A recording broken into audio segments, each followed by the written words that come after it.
শাশুড়িরে দিয়ে করাবা, দেখবা হেবি সুন্দর করে শাশুড়ি কুচিয়ে দেবে। আমার শাশুড়িও কুচিয়ে দিয়েছে সুন্দর করে। হ্যালো বন্ধুরা, তোমরা সবাই কেমন আছো? আশা করছি সবাই ভালো আছো। আজকে নতুন আরেকটি রেসিপি নিয়ে চলে এসেছি। আজ বানাবো আমি মোচার ঘন্ট। মোচার ঘন্ট চিংড়ি মাছ দিয়ে। তো কেমন লাগে তোমাদের কিন্তু অবশ্যই আমাকে জানাবে। আমি এখানে তেল গরম করে নিয়েছি, দিয়ে দিচ্ছি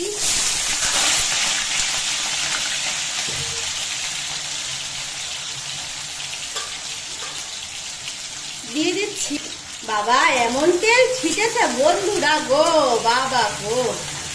যাই হোক, তেলটা গরম করে আমি আলুগুলো ভাজতে লাগবো। গ্যাসের ফ্লেমটা মিডিয়াম রাখবে, নালে কিন্তু আলুগুলো পুরো একদম ছাই হয়ে যাবে। তার জন্য অবশ্যই গ্যাসের ফ্লেমটা অল্প করে দিয়ে রাখবে। দেখো আলুগুলো ভাজার সময় আমি কিন্তু দিয়ে দেব লবণ পরিমাণ মতন। অবশ্যই লবণ দেবে, নালে কিন্তু খেতে বসে বর এমন ঢাকানি দেবে যে লবণের কথা তোমরা জন্মেও ভুলবে না। যাই হোক, আমি এবার রান্নাটা করি, দেখতে থাকো আমার রান্নাটা যে কি অসাধারণই না রান্না করি, একদম উল্টায় পাল্টায়। দেখো সুন্দর করে আমি রান্না করছি। এবার দেখো আলুগুলো কিন্তু সুন্দর করে ভেজে নিয়েছি আমি, দেখেছো? এইভাবে ভেজে নেবে, ভেজে নিয়ে ভালো করে ভেজে নেবে 10-15 মিনিট। হ্যাঁ, নিয়ে হলুদ দিয়ে দেবে। হ্যাঁ, আন্দাজ মতন হলুদ দিয়ে দেবে।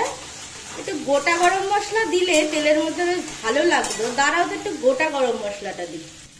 দেখো গোটা গরম মশলা দেবে, ভালো করে ভেজে নেবে। এই আলুর সাথেই ভেজে নেবে, তেলে সুন্দর একটা ফ্লেভার আসবে। তাহলে আলুটা ভালো করে এইভাবে ভেজে নেব আমি। মোচার ঘন্ট দেখো একদম শর্টকাট কিন্তু আমি রান্না করছি। আবার কেউ কমেন্ট বক্সে এসে বলে দিও না এই আবার রান্নার কি ছিরি। আমি একটু তাড়াতাড়ি রান্না করতে ভালোবাসি, অত ঢিকির ঢিকির আমার ভালো লাগে না।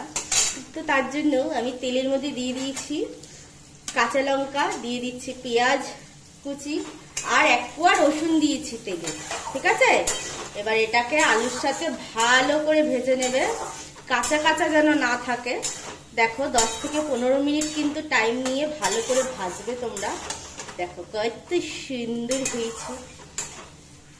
তোমরা এইখানে কিন্তু মশলা একটু লাল লঙ্কার গুঁড়ো দিতে পারো, জানো তো? লাল লঙ্কার গুঁড়ো দিলে বেশ কালারটা দুর্দান্ত আসে। কিন্তু আমার বর পেটের যে কি সমস্যা, আমার বরের এই খাওয়া যাবে না, ওই খাওয়া যাবে না, ওই খাওয়া যাবে না, সেই খাওয়া যাবে না। তার জন্য আমি একটু হালকা পাতলাই রান্না করছি। দেখো বেশ ভাজা ভাজা করে নিচ্ছি।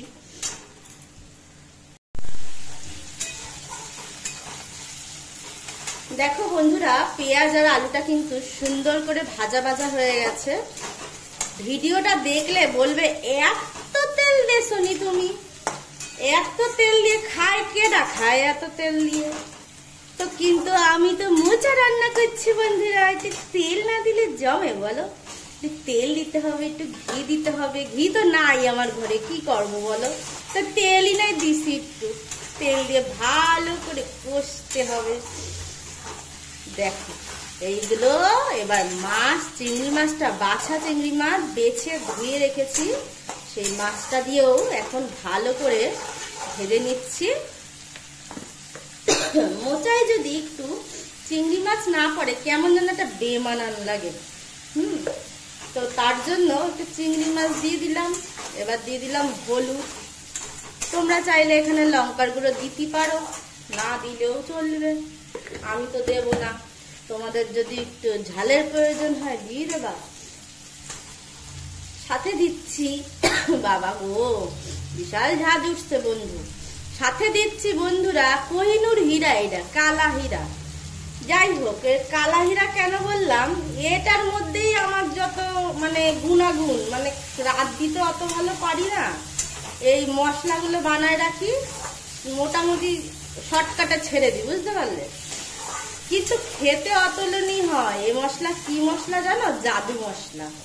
বেশি কিছু না, একটু জিরে নেবা 2 চামচ, একটু ধনে নেবা, গোটা ধনে 2 চামচ, আর একটু গোলমরিচ দিয়ে খালি কড়াইতে, তেল মেল দেবা না কিন্তু, খালি কড়াইতে এবার নাইরা সাইরা নিয়ে, এই যেরকম এর ওই আলুটারে নাড়তেছি আমি, নাইরা সাইরা নিয়ে তারপর ভালো করে ব্লেন্ডারে বাইটটা লইবা। দেখবা কি দারুণ যে গন্ধ, তার যে কি সুয়াদ, এই সুয়াদের অতুলনীয় সুয়াদ।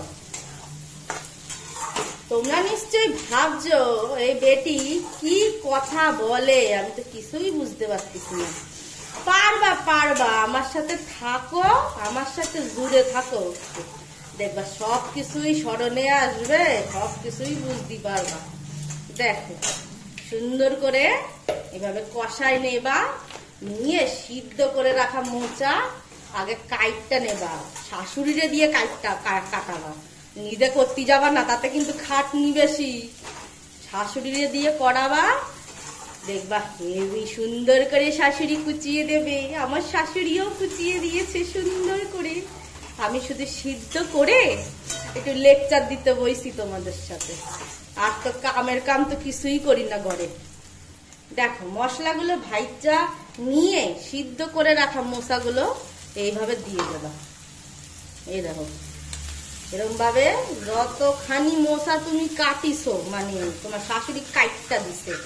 দেখো শাশুড়ি এক প্রকার হয় বিশাল দজ্জাল, আরেক প্রকার হয় যে ভালো, মায়ের মতন ভালো। হ্যাঁ, আমার শাশুড়ি খানো কিন্তু একটু ভালোবেসে যদি কথা কয়ে দিই না, কি যে ভালোবাসে আমারে উল্টায় পাল্টায় দেয়, এটা সত্যি কথা। শাশুড়ি খান পাইছি ভাগ্য কইরা, হ্যাঁ খুব ভাগ্য করে পাইছি। দেখো বন্ধুরা মোচা রেডি, কিন্তু এবার কিন্তু আমি সার্ভ করে নেব। দেখো কত সুন্দর হয়েছে মোচাটা। যতক্ষণ না মোচাটা এরকম মাখো মাখো না হবে ততক্ষণ কিন্তু এইভাবে রান্না করেই যেতে হবে, এইভাবে রান্না করেই যেতে হবে। দেখো মাখো মাখো হয়ে গেছে, এখন কিন্তু আমি নামিয়ে নেব। ভিডিওটি ভালো লাগলে লাইক এন্ড সাবস্ক্রাইব করে দিও। Thank you.